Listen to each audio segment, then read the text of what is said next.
आज का कहानी का शीर्षक है मेरे सपने। वर्षा और दिनेश अब रात्रि के 12 बजने वाले थे। वर्षा दिनेश का इंतजार करते हुए अपनी कहानी के बचे हुए भाग को पूरा कर रही थी। उसने कई बार दिनेश को संपर्क कर उसे पूछा ना चाहा कि वह कब लौट रहा है, परंतु अब वह कॉल भी रिसीव नहीं कर रहा था। शाम के 6 बजे दिनेश का मैसेज आया था, आज वह थोड़ी देर से घर लौटेगा। आज शाम को उसने दोस्त की जन्मदिन की पार्टी है। दिनेश की इस बेतुकी बात को जानकर वर्षा का मूड ऑफ हो गया, क्योंकि वर्षा ने उसे पूर्व में ही अपने इस सप्ताहांत की योजना के लिए उसे बता रखा था।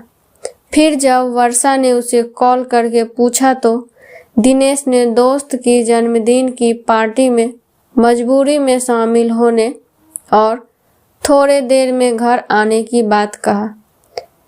फिर बोला कि अभी हम लोग गाड़ी में हैं, यहाँ बहुत शोर हो रहा है, तुम्हारी आवाज़ स्पष्ट सुनाई नहीं दे रही है। तुम खुद के लिए कुछ बनाकर खा लेना, डिनर के लिए मेरा इंतजार मत करना।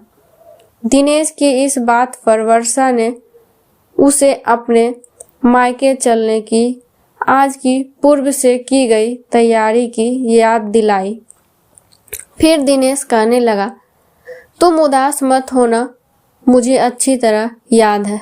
हम कल सुबह ही तुम्हारी माँ के घर चलेंगे। वर्षा ने कहा, परंतु मैंने जो 2 दिन पहले से ही अपनी माँ को बता रखा है कि हम शनिवार की शाम को ही वहाँ आ रहे हैं। इस बात का क्या? दिनेश ने वर्षा की बात पर गौर किए बिना कहा, ओह वर्षा, तुम क्या कह रही हो? मुझे कुछ सुनाई नहीं दे रहा है। लौटने पर बात करता हूँ। दिनेश को ऐसा कहने के बाद कॉल कट गया। दिनेश की बात सुनकर वर्षा उदास हो गई। आज दिनेश ने उसके साथ उसके मायके जाने के लिए बोला था।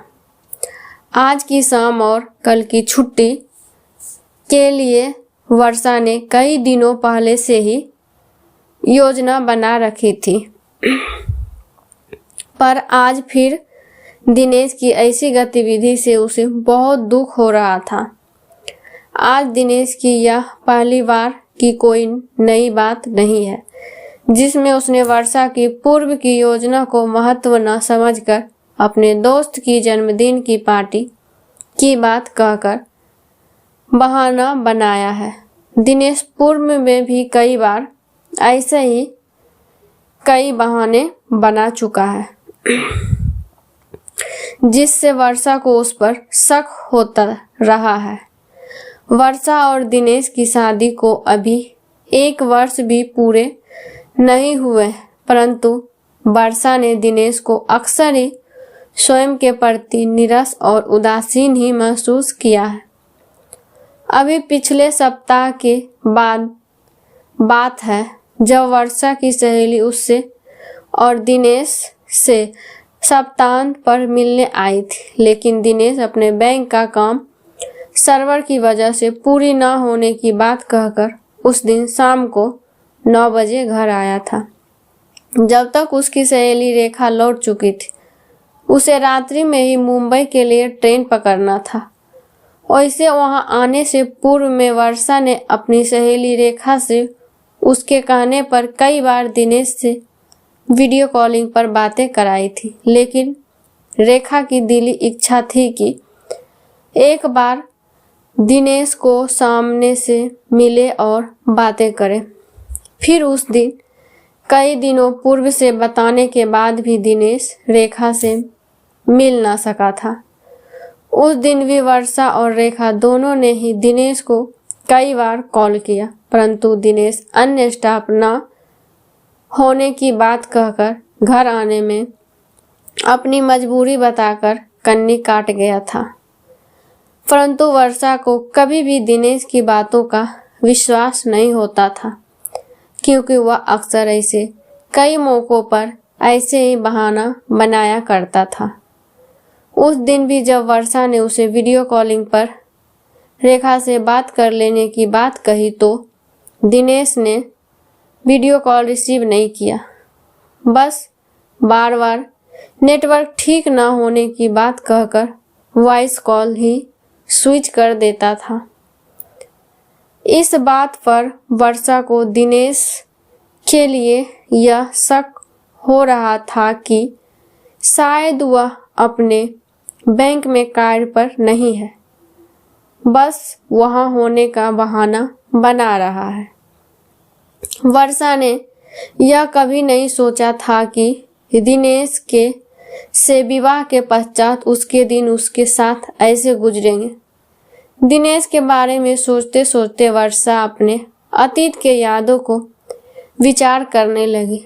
वर्षा अपने कॉलेज के समय से लेकर पीएचडी की पढ़ाई पूरी करने, सहायक प्रोफेसर बनने और दिनेश से विवाह होने के पूर्व तक अपने जीवन में कई सहपाठियों, परिचितों और पुरुष मित्रों से के संपर्क में आई थी। कई लोगों ने तो उसे सामने से प्रणय निवेदन किया था, लेकिन वर्षा सदा से इस बात पर अटल रही, जब तक उसे नौकरी नहीं मिलेगी तब तक वह विवाह करके दूसरे के हिसाब से जीना नहीं चाहेगी। वर्षा बहुत ही खूबसूरत, सामान्य कद काठी, परंतु औसत बुद्धि की लड़की थी। बचपन से ही उसने अपनी कॉलोनी और सोसाइटी में अपनी माँ को कम पढ़ी लिखी होने के कारण हीन भावना महसूस करते हुए देखा था। फिर उसने छोटी अवस्था में मन ही मन संकल्प लिया था कि वह पढ़ लिख कर अपने पैरों पर खड़ी होगी, तब तक विवाह नहीं करेगी जब तक कि वह आत्मनिर्भर नहीं बन जाएगी। पर उसने कभी यह नहीं सोचा था कि उसका यह संकल्प ही उसके जीवन का कुछ खास अनमोल भाग भी खा जाएगा। कई संघर्षों के बाद उसकी शिक्षा के साथ साथ सपने तो पूरे हुए, मगर थोड़ी इन सब को प्राप्त करने में देर भी हो गई। अंततः तो उसे विश्वविद्यालय में सहायक प्रोफेसर की नौकरी भी मिल गई, परंतु इतने इंतजार के पश्चात बिल्कुल परिपक्व होने के बाद भी वह शायद अपने जीवन साथी के चुनाव के समय दिनेश को समझने में मैं भूल कर बैठी थी।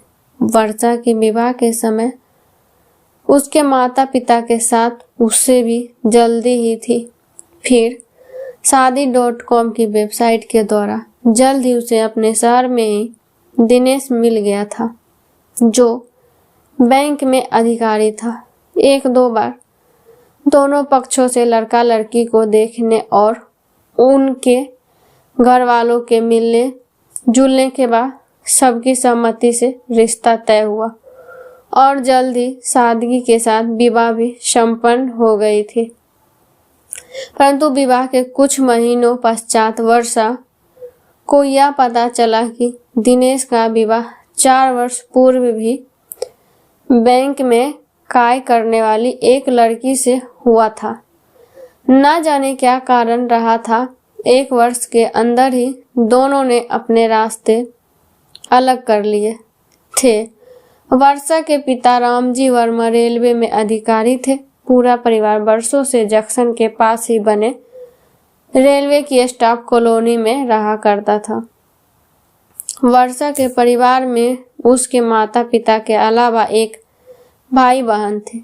3 भाई बहनों में वर्षा सबसे बड़ी, उससे छोटा उसका भाई रतन और छोटी बहन रूपा थी।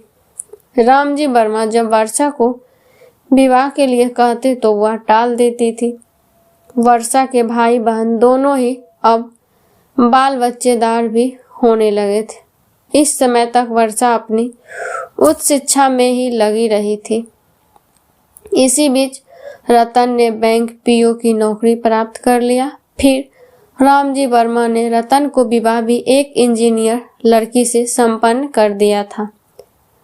फिर अगले वर्ष वर्षा की छोटी बहन रूपा को भी हाई स्कूल में सहायक शिक्षिका की नौकरी मिल गई थी।